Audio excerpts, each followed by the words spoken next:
Former Venezuelan President Nicolás Maduro and his wife were back in court today in New York on charges of narco-terrorism. This was the scene outside the courthouse earlier as police, media, and Maduro's critics gathered.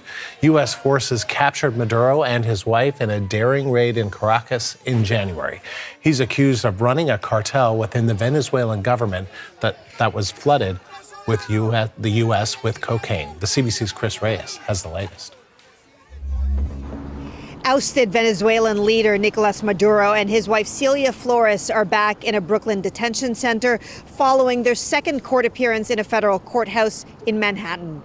The pretrial proceeding lasted a little over an hour. Maduro and Flores have both pleaded not guilty to multiple narco-terrorism and weapons-related charges. The U.S. government alleges that Maduro and others in his government enabled thousands of tons of cocaine to be trafficked into the U.S. over decades. In court, both defendants looked to be in good spirits, with Maduro saying good morning to those gathered inside the courtroom. They did not speak during the proceedings. The defense argued for the case to be dismissed on the grounds that U.S. sanctions have prevented the Venezuelan government from paying Maduro and his wife's legal fees. The prosecution pushed back on that, citing national security issues. The judge rejected arguments to have the case dismissed, but also said that Maduro's right to defense is paramount.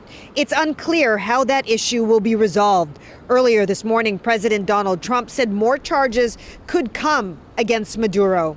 He emptied his prisons into our country and was a major purveyor of drugs coming into our country. Outside of the courthouse, demonstrators gathered both for and against Maduro. We're here to demand freedom for President Maduro and First Lady Celia Flores. We've come from all across the U.S., and I'm from Michigan myself, to demand that they be set free by the Trump administration. They've done nothing wrong.